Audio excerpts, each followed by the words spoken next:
ప్రభువునందు ప్రియులకు యేసుక్రీస్తు నామములో శుభములు తెలియచేయుచున్నాం. ఈ దినము హెబ్రోన్ క్యాలెండర్ వాగ్దానము.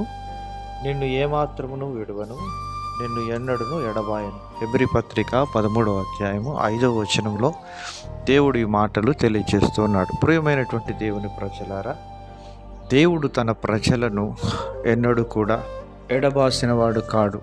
పరిస్థితులు మనల్ని ప్రభు ఎడబాసినట్లుగా చూపించవచ్చును, కానీ ప్రభు ఎన్నడూ కూడా ఎడబాయడు. ధనాపేక్ష లేని వారే మీకు కలిగిన వాటితో తృప్తి చెందియుండుడి అని ప్రభు సెలవిస్తున్నాడు. ప్రియమైనటువంటి దేవుని ప్రజలారా, ఈ లోకంలో నాన్నటువంటి వారు ఎంతోమంది మనల్ని విడిచి వెళ్ళిపోవచ్చు, కానీ ప్రభు మనల్ని ఎన్నడూ కూడా విడువని ఎడబాయని దేవుడుగా ఆయన మనకుంటున్నాడు. యోసేపు అన్నలు విడిచిపెట్టి గోతిలో తోసివేసినప్పటికీ తన జీవితంలో దేవుడు తనను విడవక ఎడబాయక తనకు తోడుగా ఉంటూ వచ్చినాడు. ఆయన గోతిలో తోయబడినప్పుడు, అక్కడి నుంచి ఇష్మాయిలులకు అమ్మబడినప్పుడు, చెరసాలలో వేయబడినప్పుడు, పోతీఫరు గృహంలో బానిసగా ఉన్నటువంటి దినాల్లో కూడా దేవుడు తనకు తోడుగా ఉంటున్నాడు.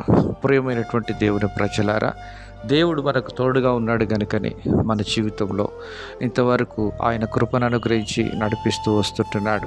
ప్రియమైనటువంటి దేవుని ప్రజలారా, దేవుడు మనకు తోడుగా ఉంటున్నాడు కనుక మన యొక్క జీవితంలో మనకు క్షేమము సమాధానం కలిగించేవాడుగా ఉంటున్నాడు. ప్రభు సెలవిస్తున్నాడు, ఆకాశ పక్షులను చూడుడి, అవి విత్తవు, కోయవు, పనిచేయవు, ఆయనను వాటిని పోషించు తండ్రి మిమ్మల్ని గురించి చింతించుచున్నాడు అని ప్రభు సెలవిస్తున్నాడు. ప్రియమైనటువంటి దేవుని ప్రజలారా, దేవుడు మన పక్షంగా ఉండగా మనకు విరోధి ఎవడు? కనుక దేవుడు మన కొరకు ఏవి సిద్ధపరచను అవి కంటికి కనబడలేదు, చెవికి వినబడలేదు, హృదయమునకు గోచరము కాలేదు అని ప్రభు వాక్యం సెలవిస్తూ ఉంటున్నది. ఆ విధంగా మన పక్షంగా దేవుడు ఎన్నో మేలు సిద్ధపరుస్తూ ఉంటున్నాడు. కీర్తనల గ్రంథం 31వ కీర్తన 19వ వచనంలో దేవుడు సెలవిచ్చినాడు, నీ యందు భయభక్తులు గలవారి ఎడల నీవు సిద్ధపరిచిన మేలు ఎంతో గొప్పది అని ప్రభు సెలవిస్తుంటున్నాడు. ప్రియమైనటువంటి దేవుని ప్రజలారా, దేవుడు నిన్ను విడవక ఎడబాయక ఆయన ఉండేవాడుగా ఉంటున్నాడు. రూతు తన జీవితంలో తనను అందరూ విడిచిపెట్టినప్పటికీ దేవుడు విడిచిపెట్టకుండా రూతు తన జీవితంలో దేవుని వెంబడించడానికి తీర్మానం చేసుకున్నప్పుడు తన జీవితంలో దేవుడు తనకు సమృద్ధి అయిన మేలు అనుగ్రహించడమే కాకుండా చక్కటి భవిష్యత్తు కొరకు తనను సిద్ధపరుస్తూ వచ్చినాడు.